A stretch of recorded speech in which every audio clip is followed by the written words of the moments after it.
we have arrived at Bohol, Panglao, and heading for Amorita. So, hanapin namin yung shuttle service, the first. Here, welcome nila yung Asayan. I think kaya may ganyan. Hinihintay namin dumating yung sundo namin. Apparently, meron daw guest na inasikaso. Yun lang.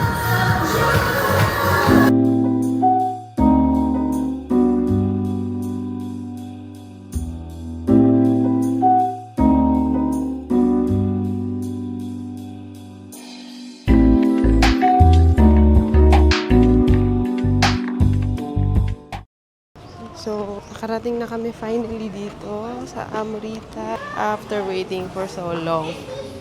Finally, nakarating na din. Hindi namin alam na Southwest Travel Tour pala yung name nung magsusundo sa amin. So, yung staff nila, kanina pa naghihintay doon. Actually, nakita ko na, pero hindi kasi complete name yung pinakita niya. So, we weren't sure, kaya hindi namin tinanong. So, apparently, we're expecting Amorita yun. So, do take note yun pag nag-book kayo and may free shuttle kayo. Take note na yung name na abangan nyo. Here's a glimpse of the swimming pool. That's really nice. May overlooking pa dun sa ocean. Makikita mo yung Alona Beach. On this side, yung The Lost Cow. Gusto nyo kumain ng steak, I suppose. They're open right now. It's almost lunchtime. Kaya lang walang tao. The other side ng pool. So, connected yan dun sa kaninang pool. Very relaxing talaga dito. Bango pa. Amoy damo, amoy halaman, and amoy kalachuchi pala. Maganda ng view. Kahit mainit, nilalakad ko. Normally, ayaw ko na. Pero ang ganda talaga. So, kung plano nyo pumunta dito, sulit yan. Ito na masasabi ko. Nakita ko yung Henan Resort. So, okay, here they have a welcome drink. Guys, meron silang wet towel to freshen up. Bango, amoy peppermint. So, while we're waiting for our room, ikot-ikot muna kami. Check namin yung places. I think this should be the saffron yung breakfast nandito. And here's the second pool.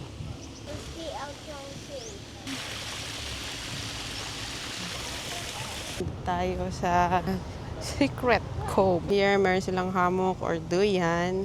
Ito, sigurado, makakalimutan mo lahat ng stress mo. Pati yung ex mo. Yung Secret Cove.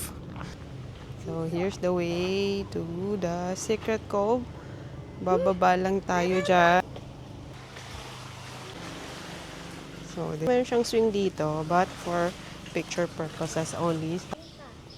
Sa tabi lang nitong saffron, merong playground for kids. May soccer area. Siyempre, hindi mawawala yung gym, no? May workout area siya. And doon, ito mo may pang pilates, pang yoga mat. So, ito ang room. Our room the next nights. And ito na nga. Okay. Silang pa-welcome cookie. So, hindi siya balcony kasi nasa ground floor lang tayo. Yung sink, towels, so kompleto naman. And syempre, ito yung toilet, shower. Okay. Free daw tong juices. And we're going to eat late lunch. Try namin yung Thailang restaurant. 12 minutes walk from Amorita. Try natin yung Thailang.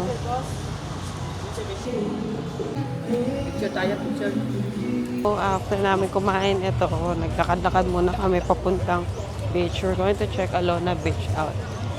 Kita mo dito sa kabilang side, J Park in Alona. So, medyo iba siya dun sa J Park na Mactan. Check nyo yung review ko doon. Lalagay ko yung link sa description. Yung vibe siya dito para palang Bora.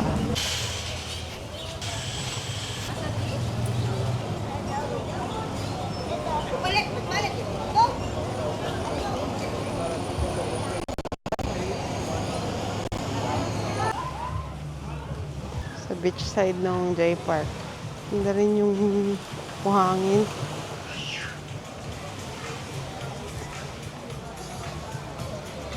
Jake Park. Your left.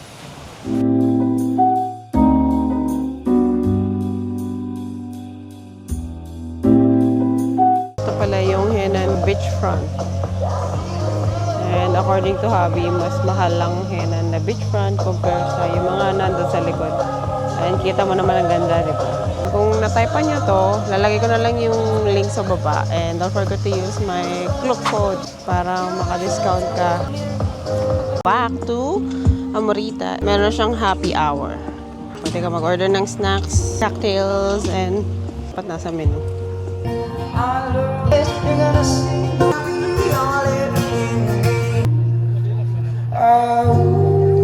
Morning, it's breakfast time. Dito, hindi ganun kadami ang tao. Hindi rin ganun kadami yung choices. And salad part, yogurt, champurrado.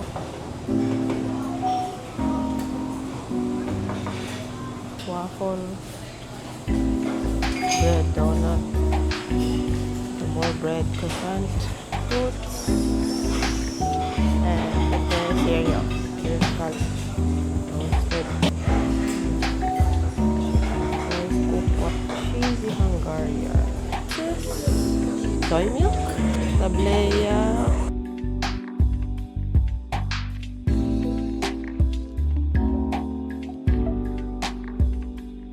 Today, nag-book kami ng tour for the whole tour dito sa Bohol.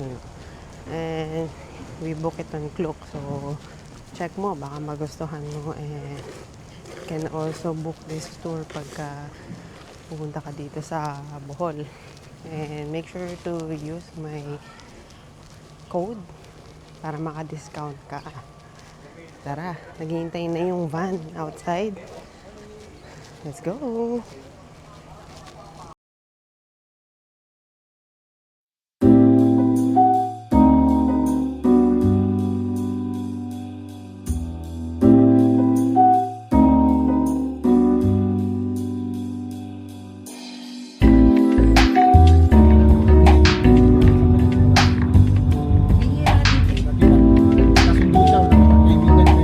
Si Katuna, yung check-in namin dito sa mall.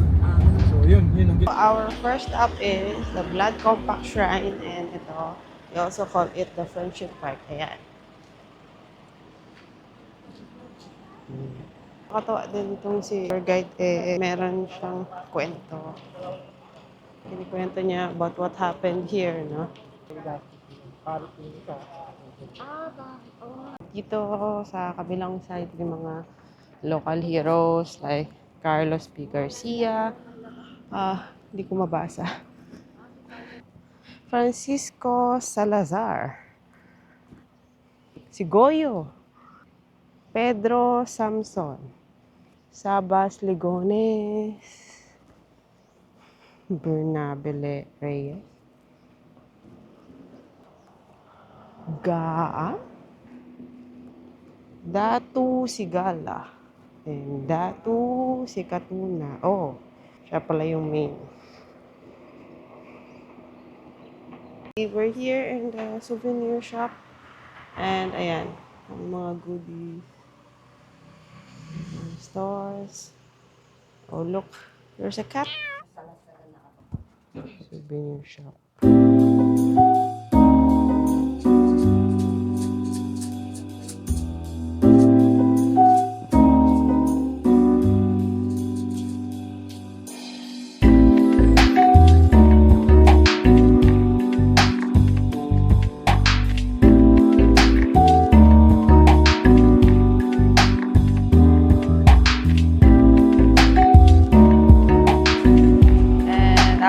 Stop is the Immaculada Concepcion, Baclayon.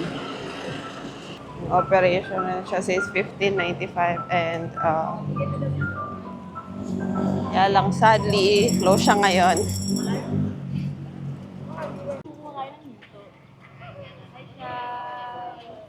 Yan, close sila kaya dito lang tayo mag-check sa labas. And ang init. Dala kayo ng payong, ha? So, syempre, dala ko ang aking Chelsea fan. Lagay ko yung link sa description. Interested kayo. So, according dun sa tour guide namin, itong church na to, made up of corals daw. So, yung walls niya. So, although natibag daw siya partly natibag siya nung naglindol daw. Ito na restore daw. And yung mga, yan, yung walls niya. So, siguro yung loob daw, sementado na. But, yun yung mga labas. Yan. Made of corals daw yan. So, amazing. So, kung mahilig ka sa history, yan, tutuwa ka dito. Yan lang, sadly, hindi tayo makapasok sa loob kasi today is Wednesday and sabi ni tour guide, day off daw nila pag Wednesday. So, plan your tour ahead. So, kung gusto nyo mapasok yung loob, huwag kayo pupunta ng Wednesday kasi close sila. We don't always book tours, pero minsan maganda rin mag-book kasi may mga natututunan tayo mga bagay na like katulad nito, hindi naman alam na gawa sa Coral yan kung hindi tayo nag-book ng tour. So, syempre, yung mga locals dito, mas alam nila. So, okay din. So, okay guys, mali pala ako. Tuesday nga pala today. So, Tuesday pala ang day off dun sa church. Dito tayo ngayon sa Sikatunas, Mirror of the World, and makikita daw natin mga tourist spots from around the globe. So, parang yun, makikita mo. Saan na yun? Wait. Sorry, nalilito pa rin ako. So, yun o, makikita mo yung clock tower. So, makita natin further pagpasok sa loob. Hopefully, pwedeng mag-video. So, ito. Yan. Ito ang makikita natin sa loob. Dito na tayo. Napakainit. Dala kayo ng payong.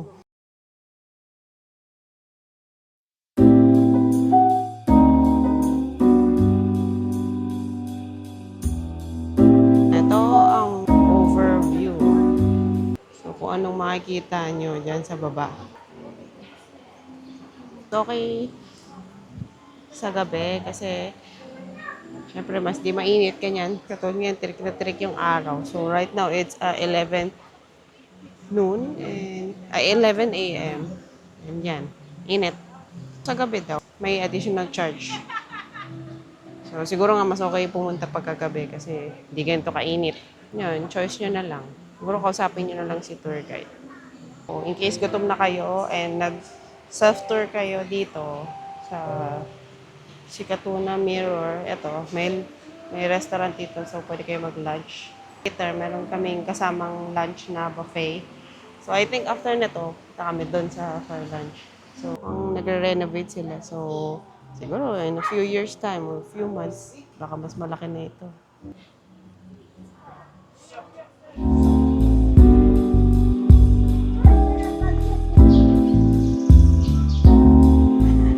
Yung pababang stone steps na medyo nakakatakot. So, mag-ingat kayo pa.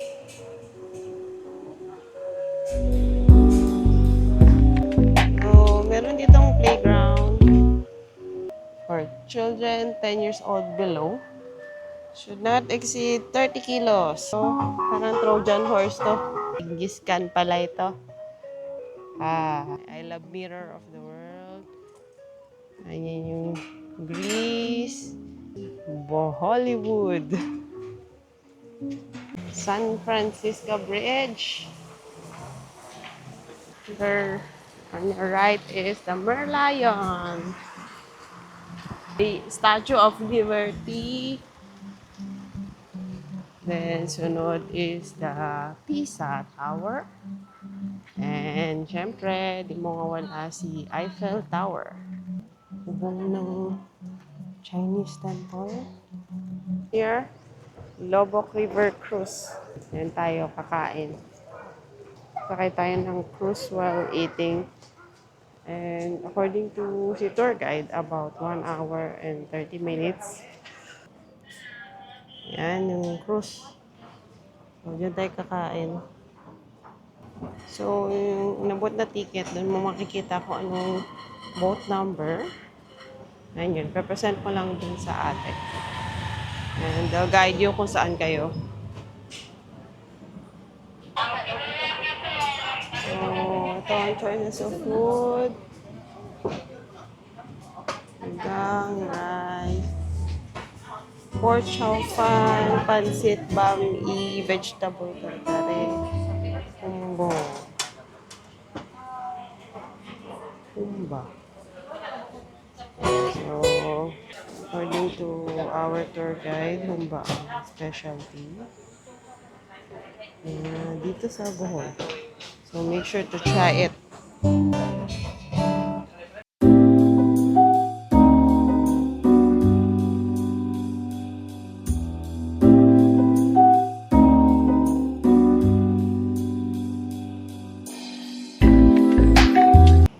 So, ito na yung man-made forest.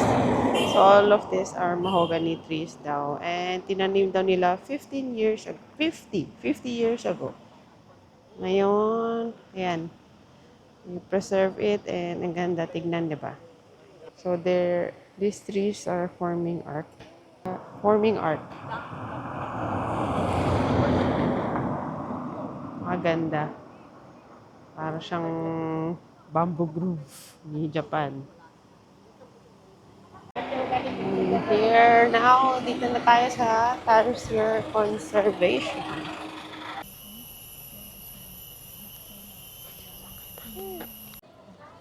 This is our last stop, the Chocolate Hills. And ayan, after climbing 80 plus steps, ito yung view na makikita mo. Ay, continue natin going up. Yan, medyo mahaba-haba pa. Napakainit ng araw. Pero dito napakaganda ng view.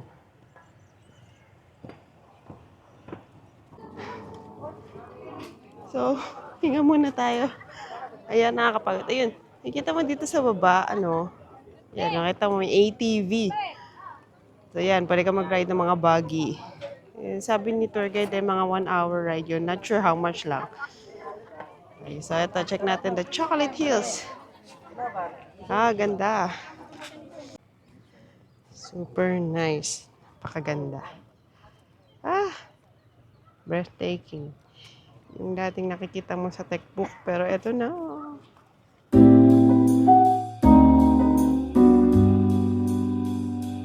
So, after dinner, ito, sa tapat ng izakaya lang, no? Ito, yan. Daming kainan pa. So, ang dami ditong seafood. So, fresh na fresh, makikita mo. Yan. Nga lang, hindi sila buhay talaga. Pero, naman fresh. So, yan, ganyan. Bentahan ng mga necessities. Travel. Mall. Stuff. And, oh, cute. Cute.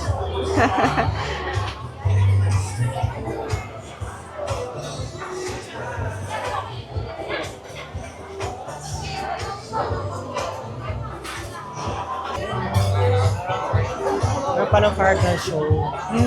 7:30 ka ng bawal ka.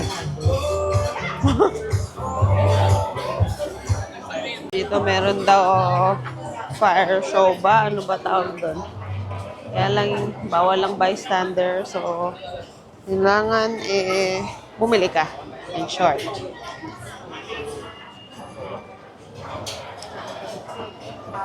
Ito, may Jerry's Grill dito. Yan.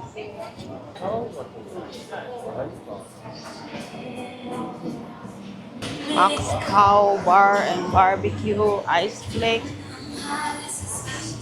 And, wala. Balik na tayo sa beach to go back to our hotel. Tomorrow is our last day. So, just enjoy the night. Siguro mag-swimming muna kami bago matulog. Hello. uwian time na. And today is Wednesday, so sayang di kami nakaabot dun sa Unli Cocktail niya. Meron dun 4:30 hanggang 5:30 po ata. And kung gusto niyo ng maka-free cocktail, no? Ta kayo mga Wednesday, ha? Hapon. I hope you enjoyed this video about our Bohol trip. This is my first time as well. So, surely babalik kami ulit next time. So, I suggest na punta rin kayo. Relaxing naman eh. Yun lang. Bye!